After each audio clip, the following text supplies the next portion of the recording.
My lords and my ladies, brothers and sisters, mamas, daddies, aunties, kiddies, I want to welcome you to Listen and Be Heard. Take it apart, put it back together again. Pick it up, put it down. My name is Martha Cinader. This is Listen and Be Heard on WPVM FM 103.7, the voice of Asheville. I'm joined on the phone by Tony Robles. Are you there, Tony? Yes, I am. How are you today? I'm good. How are you? I'm doing fine. Just enjoying the nice weather out here. But nice to hear your voice. It's nice to have you live on the show. Oh, absolutely. Absolutely. So, what's on your nightstand to read these days, Tony? Well, or what are you in the middle of? Well, you know, I did have a conversation with Jennifer Magaha, and I'm still reading her wonderful memoir called Flat Broke with Two Goats, which is a very, very, very beautiful book. And I'm also reading a book by Randall Keenan called Black Folk Could Fly. And that's the late Randall Keenan, who was a wonderful and beautiful and very poignant, powerful North Carolina writer who left us too soon, but did leave us with a legacy of literature, of poetry, and of essays and novels that are going to continue to live on. And, being relatively new here, I've only been in North Carolina for about 3 years, Western North Carolina. Hendersonville. Hendersonville. I can say that really, getting to know this part of the country, my new home, has been really facilitated by getting to know the literature, the poets, and, getting to read the work and really knowing the landscape. So give you a sense of place. For that, I'm very, very grateful, That's great. I'm reading Mott Street by Ava Chin. I just finished Trust by Hernan Diaz, and yes. Wow, I loved that. It's just really great. I can't recommend it highly enough. And he now, just won I think he just won the Pulitzer. He did. Him and Barbara Kingsolver both. And right. But this Mott Street is also fascinating, so I recommend that to people as well. I've just started it, but she discovered like 3 branches of her family all had this connection in this one building on Mott Street. And she's tracing the history of all this as she's searching for her father, who she never knew. And it's fascinating so far. Made more fascinating by the fact that I used to know her back in the 90s, and so some of this I'm putting in context of when I was in touch with her. Oh, I see. Yeah, so getting reacquainted. Yeah, through her words, and hopefully I'll have her on the show one of these days soon. Oh, that sounds great. So coming up, I have a conversation with Suzy Sureck, a multimedia artist, and I'm going to play your interview too, Tony, and I'm going to let you say his name because I realized when he said it on the tape that I mispronounced it. Yeah, his name is Fiely Matias, and he is a children's author. He has a book called Ribi Didu Dada, and it was published by Red Hawk Publishers in Hickory, North Carolina. He's an interesting guy. He's originally from Los Angeles, and makes his home in Oregon. But, he's a multi-talented guy. He's a self-taught artist, and he's also a playwright as well. And I'm really blessed to have been able to have a conversation with him and get to know him a little bit. So that's great. We're looking forward to all that. It's kind of all across the country, as Suzy is in Gardner in upstate New York. And I'm, coming to you from Greenville, South Carolina. So thanks for joining us. Sorry? Oh, yeah. If I could just add one thing. Sure. We have a couple of things in common. We're both Filipino-American authors. We're both children's authors as well. And, just a little plug for myself. The 20th anniversary of my children's book is coming up this coming Saturday. It's sponsored by the San Francisco Public Library, and it's going to be a virtual event. So, and it's going to start at 4 p.m. Eastern Time and go to 5:30 p.m. And if you're interested, log on to the San Francisco Public Library website, sfpl.org, and go to events, because you do need to register. But and so you'll be part of that virtual event, I guess. Yes. Uh-huh. And do you have some other things coming up in the Bay Area? I think you were going to be traveling out there. Well, on the 27th, the wonderful author Beverly Pereno is releasing her book called Wildflowers, which is a very powerful book of short stories that's going to be, it's actually published by Philippine American authors and writers. Stories that have to do with, just growing up, trauma, the trauma of abuse, and so forth. If you're interested, a website is Wildflowers BP for Beverly Pereno. That's wildflowersbp.com, and it'll take you to the book and give you the information on how you can order the book. All right. Well, thank you very much for that and for joining us at the start of the hour, Tony. Yeah, thank you. Thank you. We'll talk to you later. All right. Coming up, Suzy Sureck.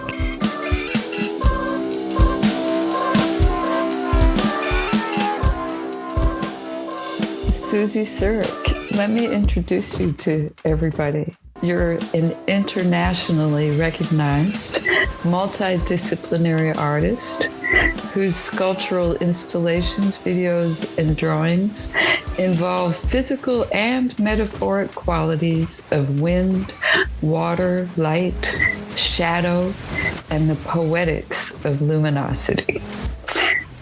There's much more to say about you and your work, but that part about the wind, water, light, shadow, and poetics of luminosity is why I've invited you to join me today on Listen and Be Heard.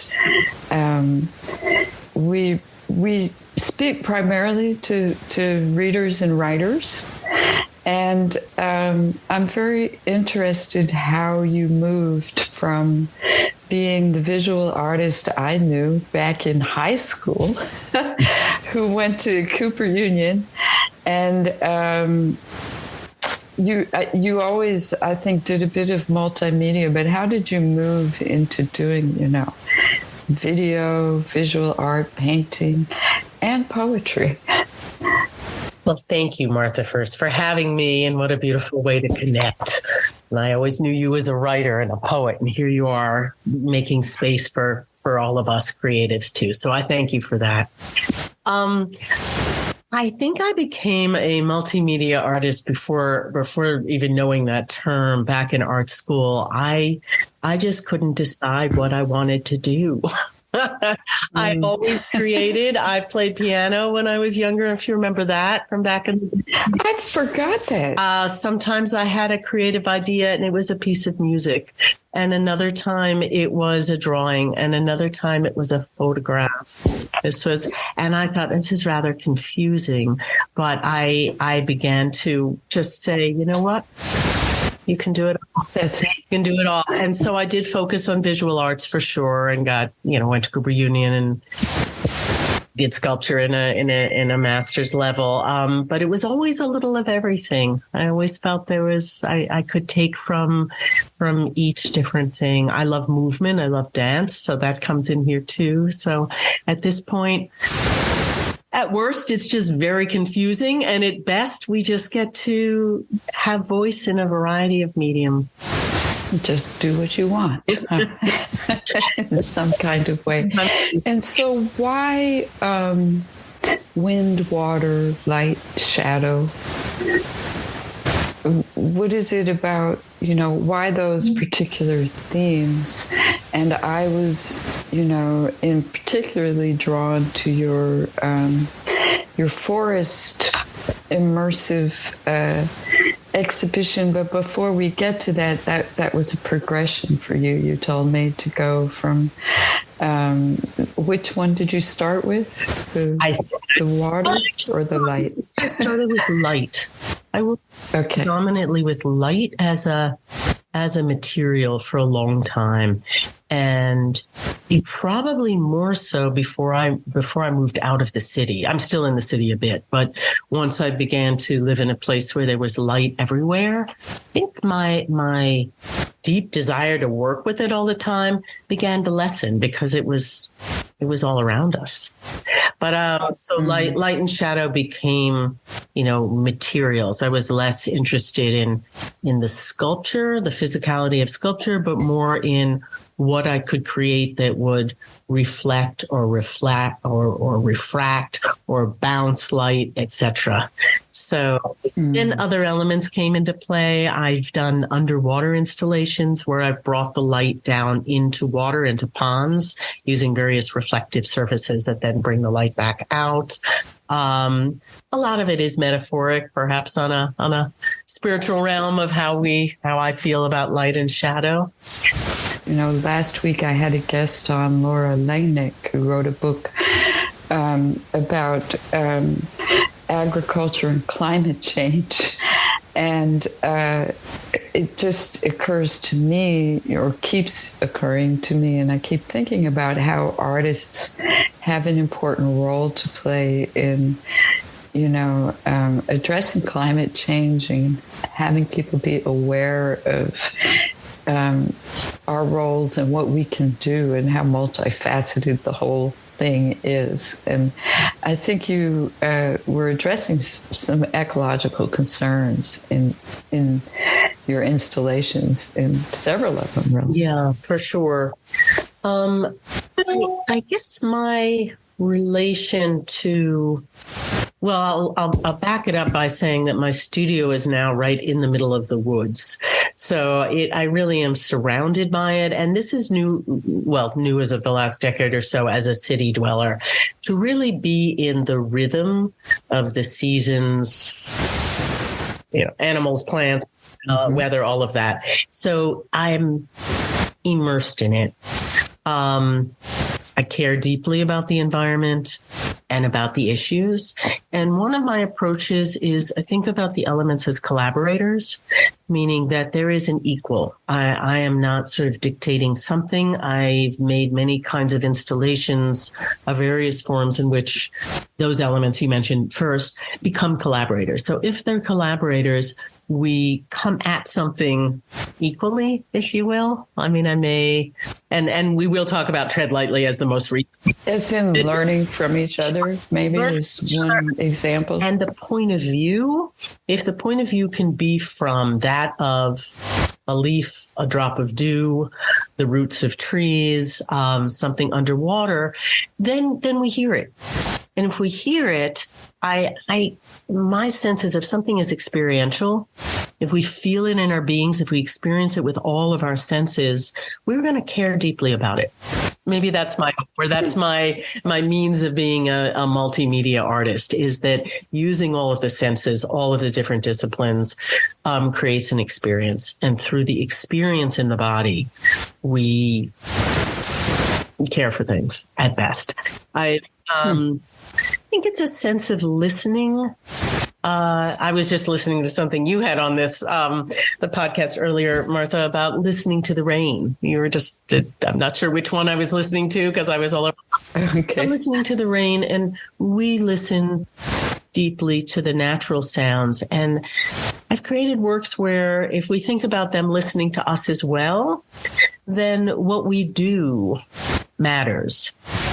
Sense of responsibility, our also our sense of interdependence. Now that's an overused word, but that we're doing something in relation to the elements.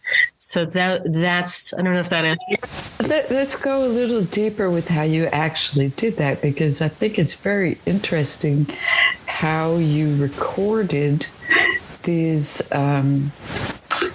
I'm looking for the right words. The root structures. You explain it because I don't want to paraphrase. Yeah. So thanks. The most recent project was called Tread Lightly. And it really got all the different mediums into the same pot. It became a performative action where audiences were invited to lay on the ground and listen to something. And I'll talk about what that is they were listening to through speakers. So again, experientially to sort of feel this language of the roots, and spoken word and projection and all kinds of stuff. So the overall concept or idea behind it was I was very taken by a lot of things I've been reading. They're out in the media about how root systems and trees are speaking to each other.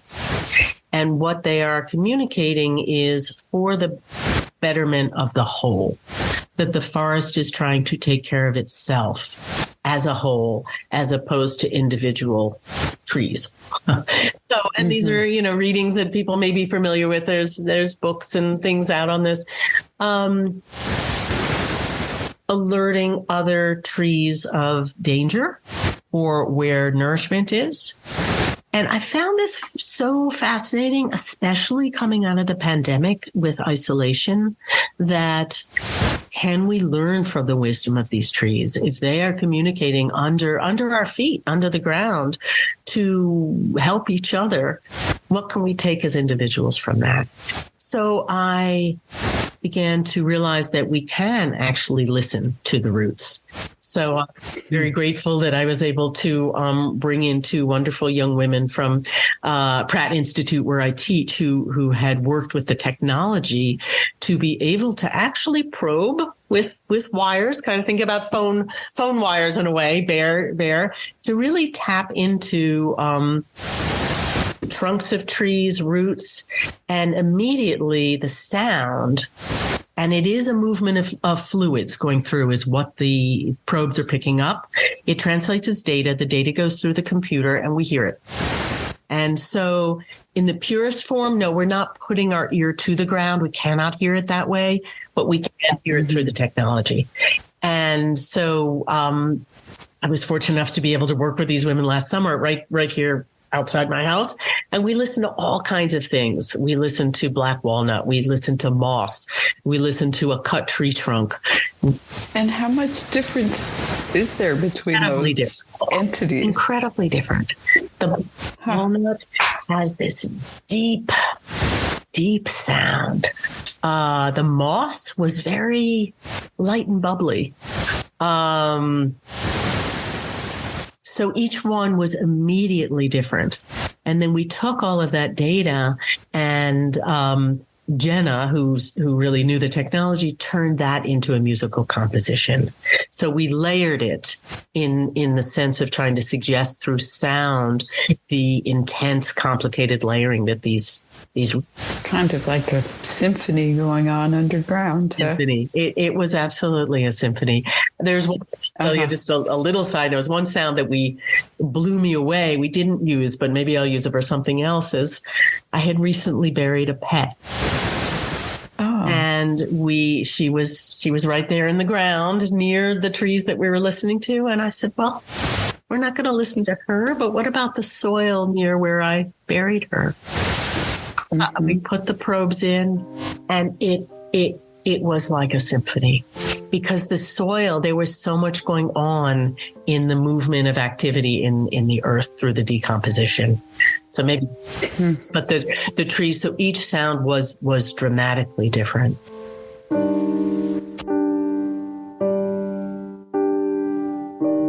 Mostly, as you mentioned, Martha, I am a visual artist. And so when I conceived of Tread Lightly, that I would like to be able to listen to the root systems and present this to an audience somehow, I imagined visual video projection because that's what I've done before, and I've done it with water. So this was a piece before this with that's an ongoing piece that started at Mass MoCA when I was in residence there, where I began to work with footage I filmed underwater. Some of it was very calm and nourishing. Some of it is very turbulent. So it suggests also many things happening with climate, the nourishing aspects of water as well as calamity. So my first time using my spoken word with my images was for the water piece. Mm-hmm.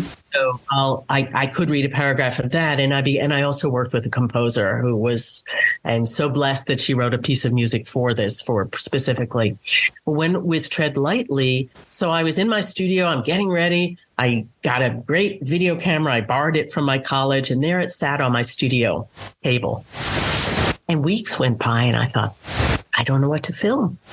What my images. And then I realized, but my whole project is about the underland. It's about what's under the ground where there is no light. Right. I suppose there could be imagery but not with that video camera. So it came to being that I realized I'm speaking about the underland, the realm of the tendrils. And so it came out, all of the thoughts about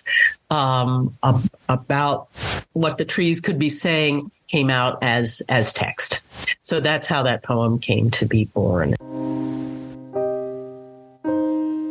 Before I was born, my mother swam alongside fish. Before the Yucatan had electricity, before the reefs were killed by overuse. When I was a teen, I got contact lenses and could now see this fluid world of color and pattern appear as parrot and angelfish, ray and barracuda. We snorkeled together, she and I, and the sea, until shortly before her death. From her, I learned that spirit is in these watery blues and greens, in the motion of waves as they covered our feet, as we found treasure in their wake. I was born a fish with the horns of a ram. In the years of the cocoon, house, home, body, and bone are one. Each house a color, each body a tone. Here in the blue house is an aquatic embrace between slippery sea and wet sky. In the bluing of the day, cobalt swallows all color from light in its act of transgression.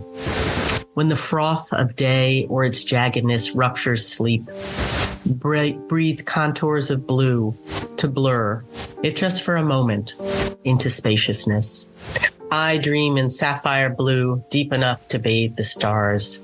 In the year of the cocoon, house, home, body, and bone became one. Each house a color, each body a tone. What is the color of being caught? What is the color of release? The answers are sewn into the porousness of our skin. Thank you so much, Suzy. I really just enjoyed not only catching up with you, but to see the journey that you've been on since we used to know each other as teenagers. And looking at your website, which is SuzySureck.com, SuzySureck.com. There's really quite a long list of exhibitions and installations. So I invite people to visit your website and explore all of these things, including the fabulous videos of which we're going to hear a little piece. I think it's, this whole thing about multimedia is like, it's just kind of a term, but it's interesting to see how you've woven all these different elements into the work that you do. And maybe you have something to say to readers and writers about your process before we leave, just how you approach not only like writing poetry, but writing about what you do, because just like looking at your website, I think you probably have to give quite a bit of thought to how you even express what your work is. Thank you, Bertha. The writing about each project is on the website. And I think that the writing and the project tend to flow together. Sometimes I found it always helps me clarify my thoughts when I write. So that process, because some of the installations take months and months to do. And so they begin somewhere with an element or an idea. It varies. And as I work on them, the idea as a written text and the project itself begin to inform each other. So I think the kind of project descriptions that go with each thing, they've helped me to clarify the ideas, for sure. So is it fair to say that writing is part of your artistic process? Yes, and it's becoming more so. So I've been writing on the side for probably a decade now, but it's only in that on the side first time that I felt strong enough to use my spoken voice in a piece. And this Tread Lightly is the second time. So I am beginning to allow the writing to, I guess, have a louder voice, use my spoken voice, and let itself be a material. I want to thank you very much for your time. Is there anything you'd like to add that I might not have asked you about that you would like to tell our audience, or do you have something coming up maybe that people could be looking out for? Oh, well, I want to thank you again, Martha. I think what you're doing is great to create community through listening and being heard. I think it's a fantastic thing. And I think that's what we're doing. I can't say we, but what I'm doing when I work with the natural world is listen and be heard, allow the elements to be heard and to listen, with the hope that I don't know, just causes a deeper heart connection. Oh, well, thank you so much for that. I think that we do have a great connection today, and I want to thank you so much for your time. The earth sounds like a choir in the cathedral of these woods.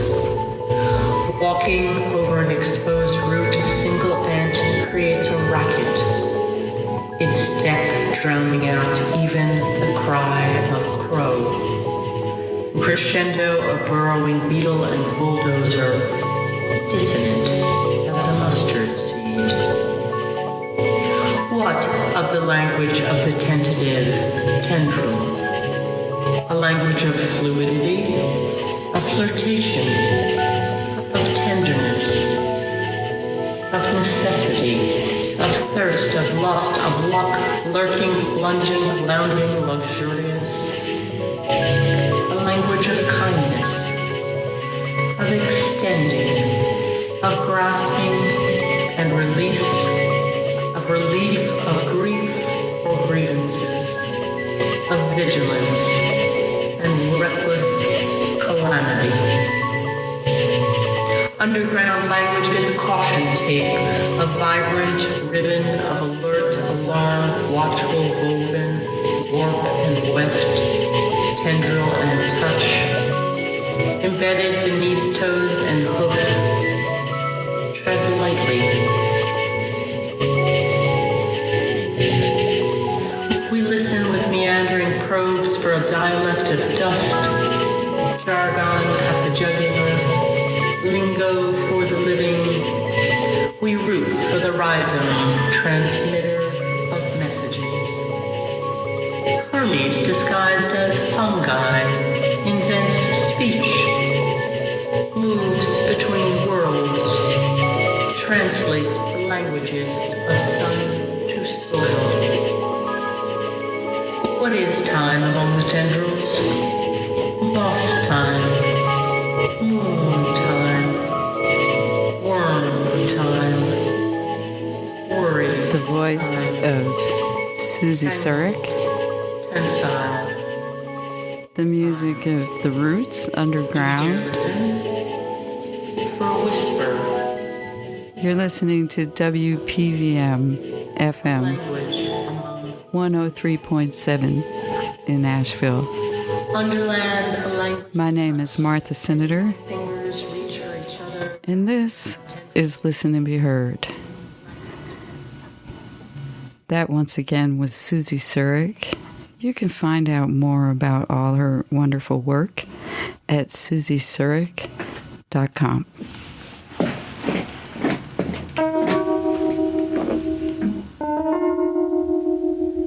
Ooh, ooh, ooh.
of a mic to hold. Hit the planet up with music that's beautiful. Roots carry out business as usual. This collaboration is the next movement, yo.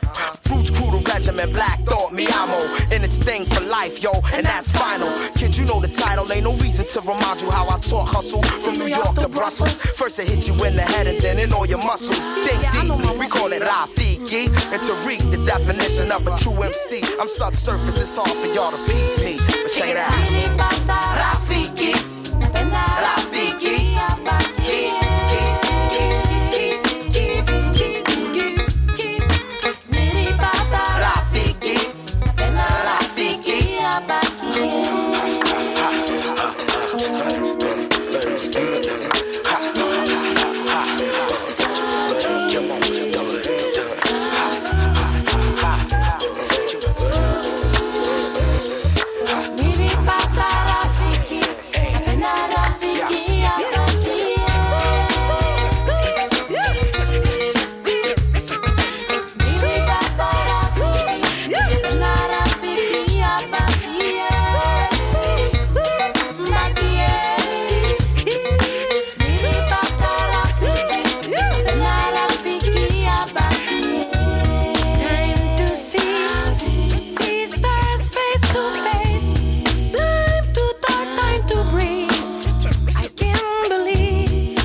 This is Zap Mama, a CD from 1999, and that cut is called Rafiki.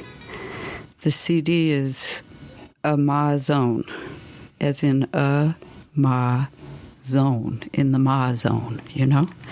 I always liked this CD, so I decided to pull it off the shelf. I have some other treasures I like to pull out every once in a while that I hope to share with you all. We'll go now to Tony Robles' interview with children's author Fiely Matias.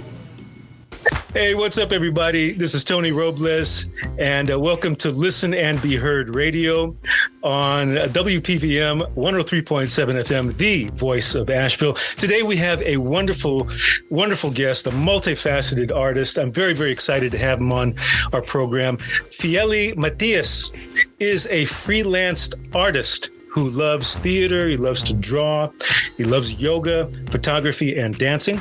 He is somebody after my own heart.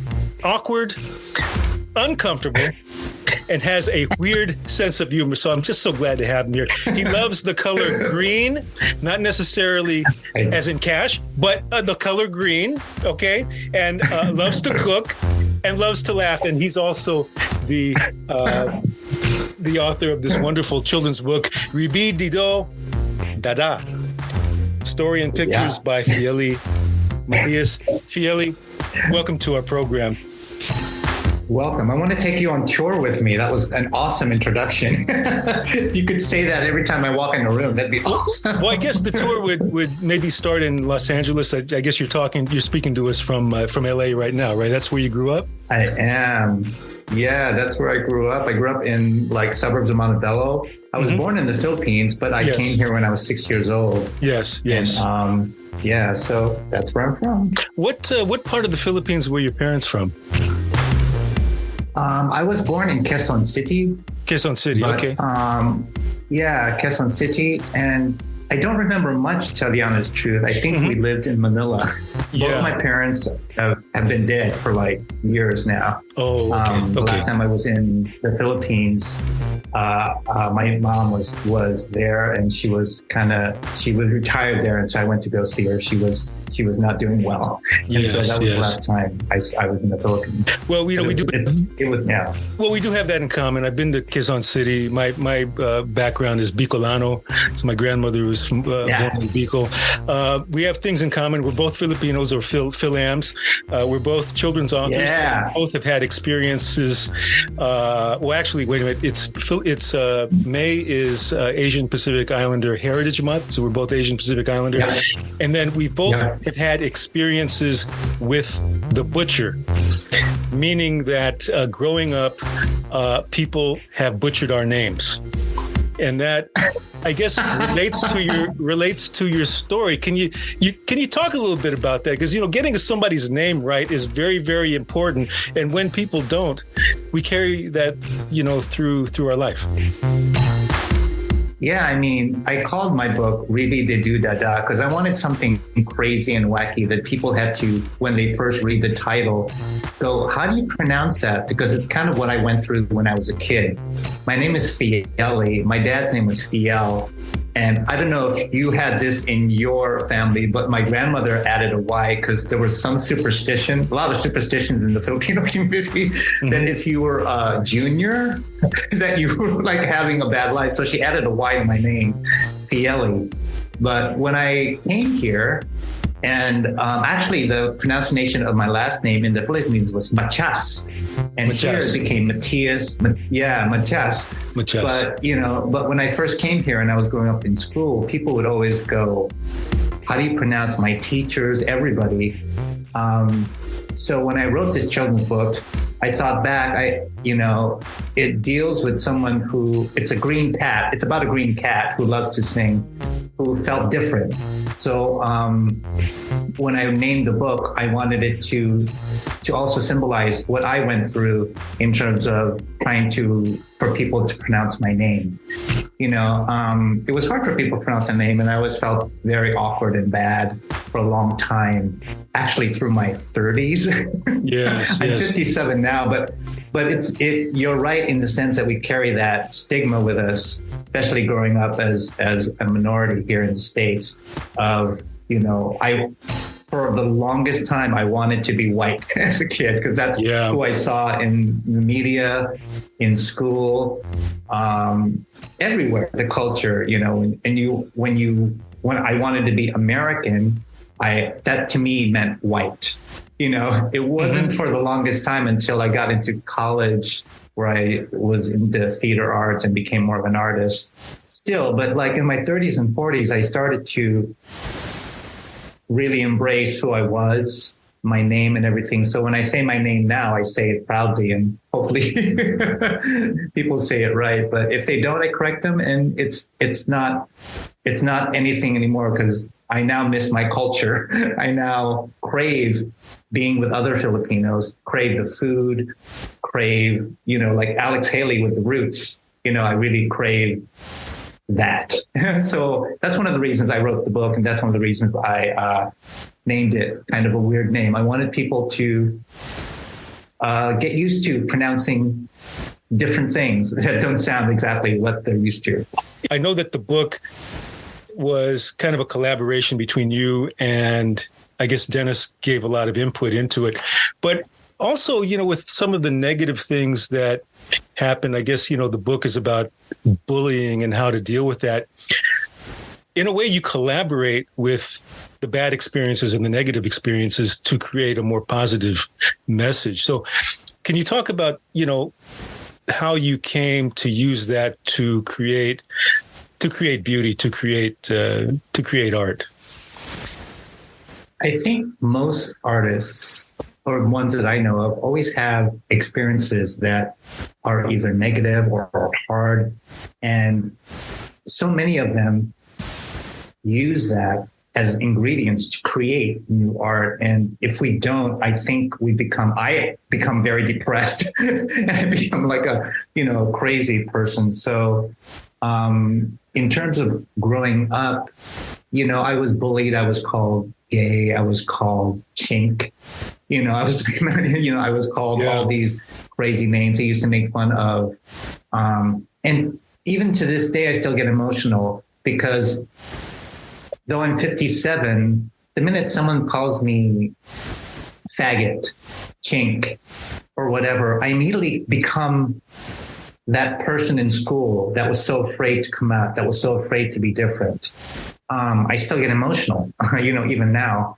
And I think it's an awful way, but I try to use it to do more art. And I think art saves me in a lot of ways. And I think art saved a lot of people. It's my passion. It's something that I love more than fear, if that makes sense. I found something which was art, which was theater, which was drawing, performing, and directing. And I found something that I love more than being fearful and being hurt and feeling bad.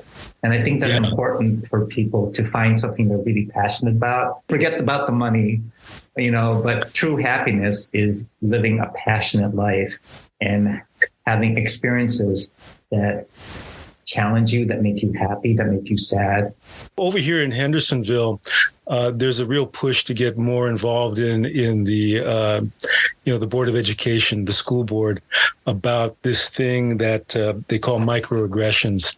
You know, and there are groups of people that want to address this because we know that the impact on kids, particularly kids of color, what that can mean when they go out into the world. Is there any kind of advice that you could, you know, as an artist, that you can give, that you would give to educators that want to address this issue? Because there are people here that are actively looking to do it, and they may not necessarily know how to go about it.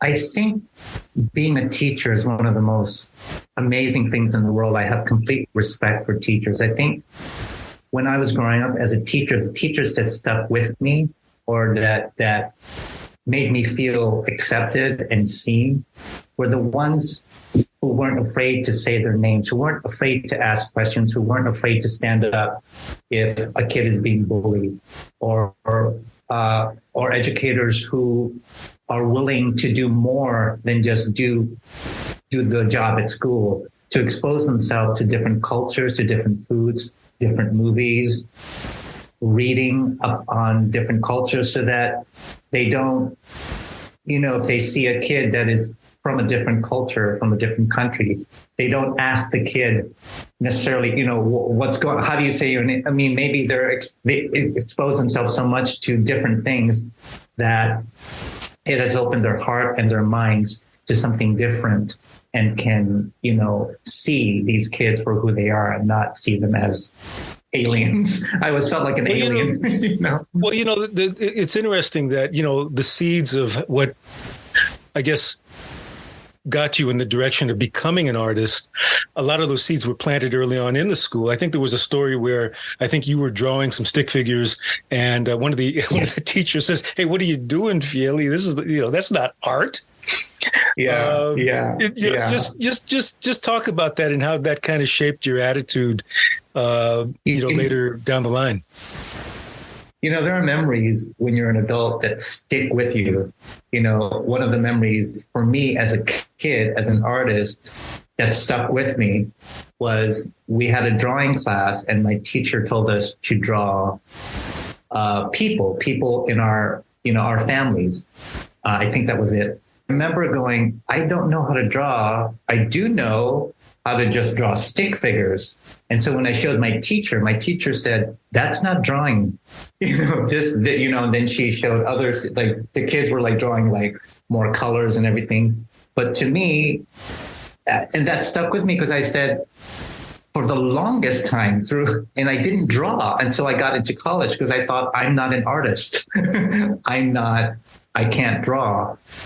And I think it's important for teachers to accept kids as they are, where they are, you know, whatever their identity is, whatever they come from.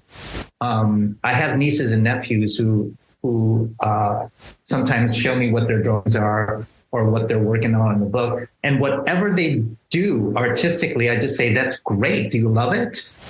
That's my only question. So do you love it? That's my only question to them. So I think as teachers, I think you just need to ask, oh, is this something you love that you've done?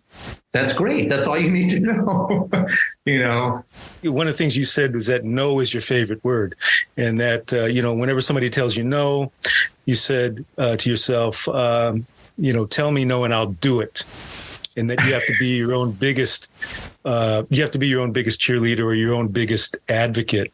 Yeah. So, I guess balancing that between, having that belief in yourself, I guess part of it is having encouragement, having kind of a belief in yourself. How do you go about that if let's say you're not getting the encouragement? Because for you, it's very interesting. I mean, it took 25 years for you to do the book. Yeah. And, I only want to say 25 years. Let's call it a quarter century, okay? A lot of work. Oh, man. Yeah.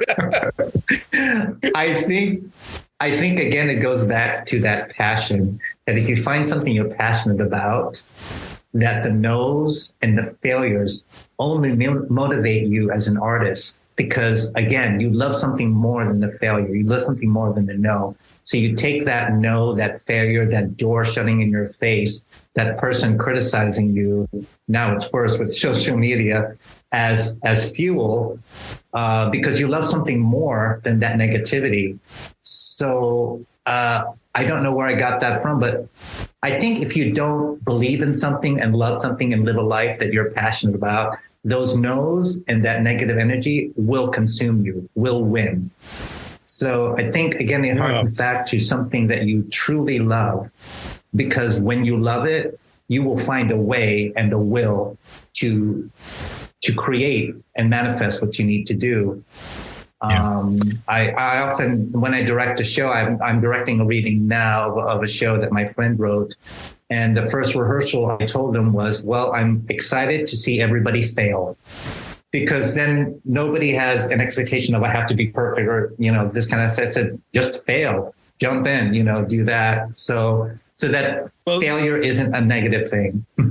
Well, this is very inspiring, that, you come from, different backgrounds, different genres. You're a performing artist, a graphic artist, a visual artist as well. What's really interesting is that you're self-described as a self-taught artist. Can you talk about how different that track is as opposed to something, opposed to the other thing? Because we're under this impression that we have to, be validated. We have to be validated by academia. We have to be validated by these different streams that are more valid, quote unquote, than just somebody that's doing it more organically. Can you maybe just describe how you feel about that? Sure. I believe that if we listen closely to what we want to do, the universe or your heart will tell you what you want to do and will show you how to do it. That's what I truly believe. And so I got my degree in journalism, but I've always loved theater. So all I did was shows, and I didn't draw until much later on. But whenever I was offered an opportunity to, this is going to sound awful, but school for me, where I learned basics of the theater, and I learned some things, but I didn't truly learn something until I experienced it outside the academic realm. And this just worked for me. I wanted to find experience that will teach me how to do what I love to do. So all I did was just audition. And to this day at 57, I still don't know everything that has to do with theater or with children's books or with writing. All I knew was I wanted to do it. So I just taught myself, looked at videos, or I'm not afraid to ask questions. So that was my learning tool, was just experience. I wanted to go to the school of experience rather than school of diplomas or anything. But that's just me, because there's other people who've learned an amazing, but there's also an insecurity with me too, because sometimes I think, you know, should I do this when somebody has this resume of stuff? And usually at the end of the day, I go, well, I want to do it, so I'll just try it. You know, but it has nothing to do with people who have great academic backgrounds, and that's what fuels them. But for me, experience, failing and jumping in and trying something that I want to do and asking questions was my way of becoming an artist.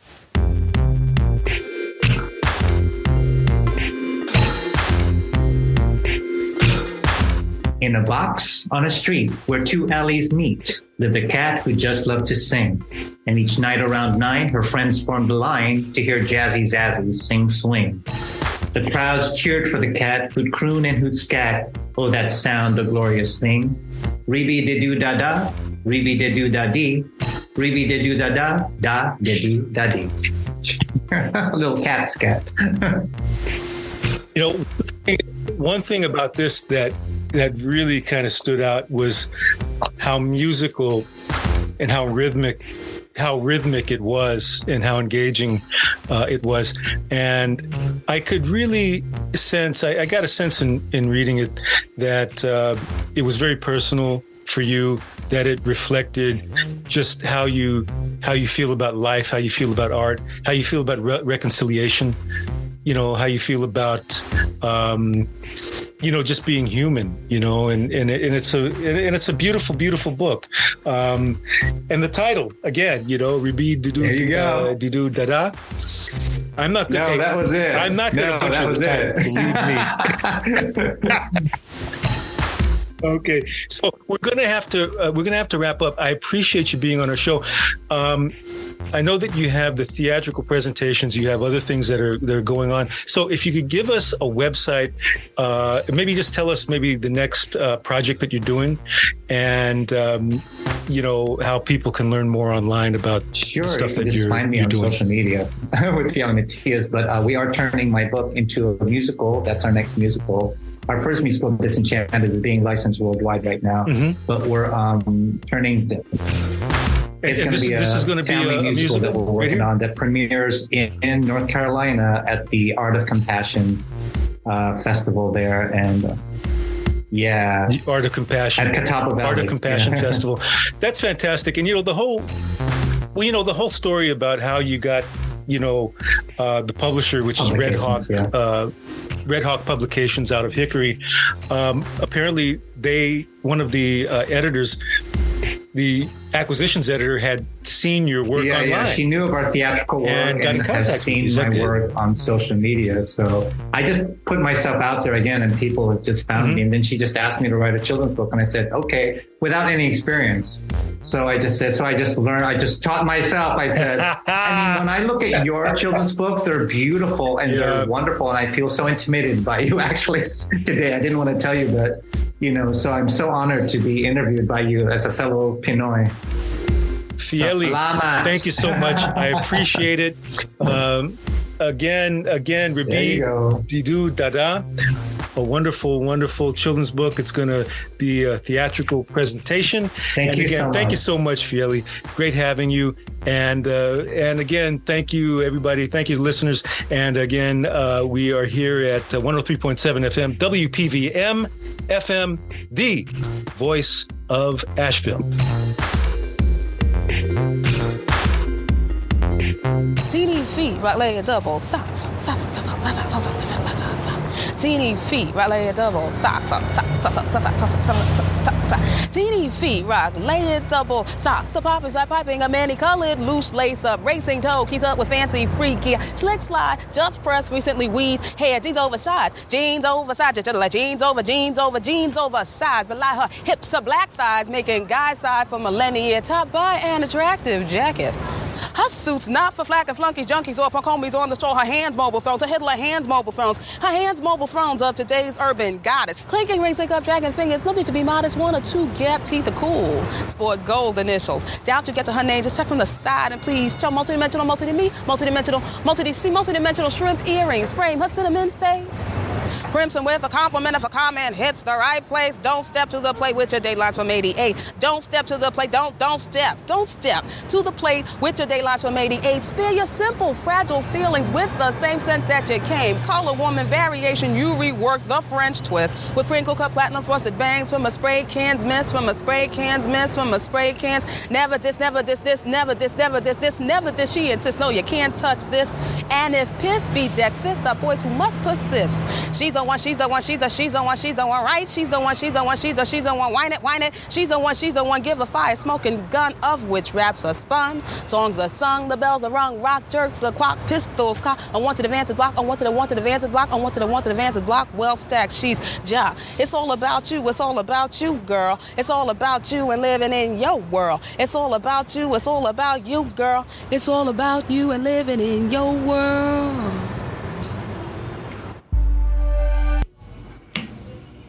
That was the voice of Tracie Morris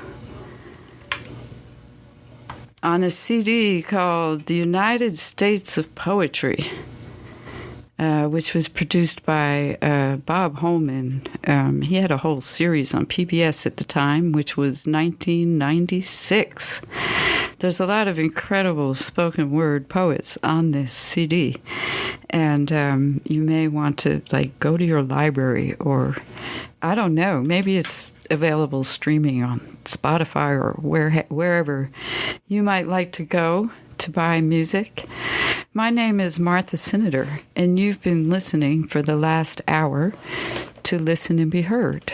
We're a little new here. It's our third show on WPVM FM 103.7, the voice of Asheville. I've been really enjoying it here, and I want to thank Davian Dial for allowing me the opportunity to bring you this program weekly, Wednesdays at 4, and I encourage you to get in touch with me. I want to hear you. I don't want you to just listen. You can do that by emailing me at editor@listenandbeheard.net.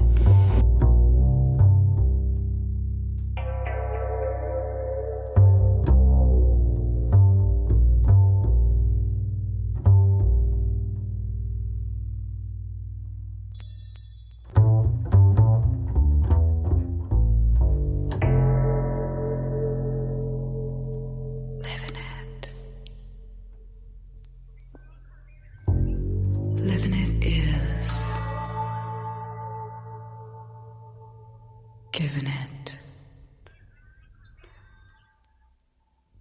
having it to give, taking it, moving it around.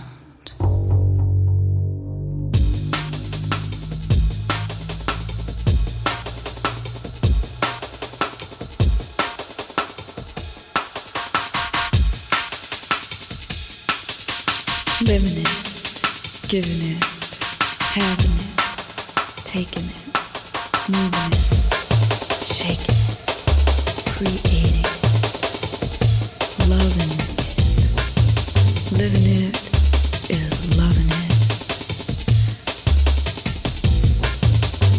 Living it is sewing a coat, investing each stitch with magic, creating a unique design, putting it on and wearing it the rest of their life. Living it is knowing that what you see, what you hear is tangible. It's being a rock in the river and being the river too. It's hearing, you'll never be able to do that. Living it is knowing you will do it. It's speaking the unspoken. It's thinking the unthinkable. It's doing the unexpected. It's quitting before you get back.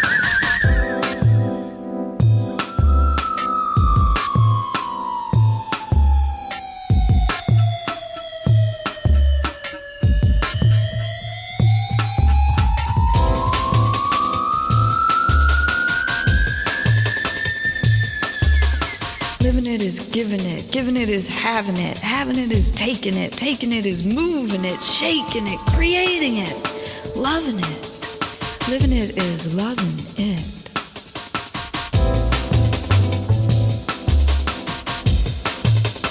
Living it is loving a man you're not supposed to love. It's giving way to emotions, creating commotions, calling attention to yourself. And I got that. Living it is learning from someone who can actually show you. It's cleaning your teacher's house or helping her to find one. It's never ever saying J-O-B. Living it is a one-way ticket and no solid plans. It's smoking a J in a smoke cafe in Amsterdam. It's saying the day is pretty in a strange new city.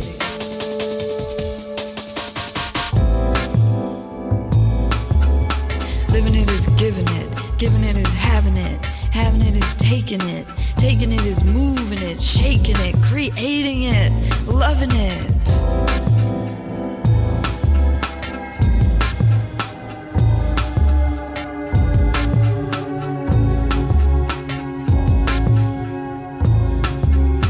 Living it is having nothing to lose and everything to gain. It's putting all of your charms and attributes, every single one of them, to good use. It's knowing the kindness of strangers and love for sale.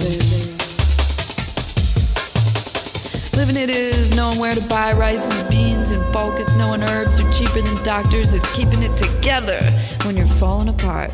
It's writing poetry to ease a broken heart. Living it is knowing the stage, looking into bright lights, late nights, barroom fights, fantastic sights, inspiration,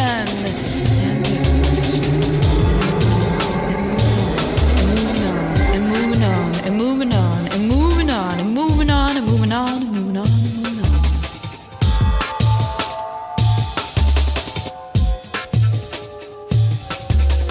Because living it is giving it. Giving it is having it to give. Having it to give is taking it, snatching it, moving it, shaking it, creating it, loving it.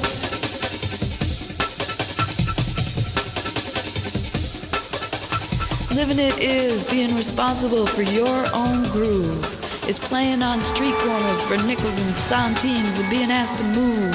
It's sleeping in roofless squats in ancient convents. It's running up against police, getting thrown into the streets where you belong. Because living it is subletting.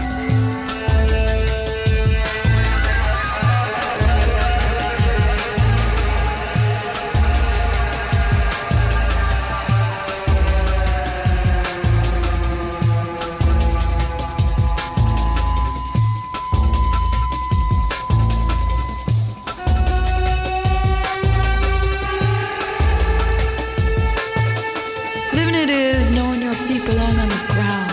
That life is a dream, that things are never, ever, ever, ever what they seem. And the certainty that the good things, the really, really, really good things, are free. Living it is loving it. Living it is love. Living it is love.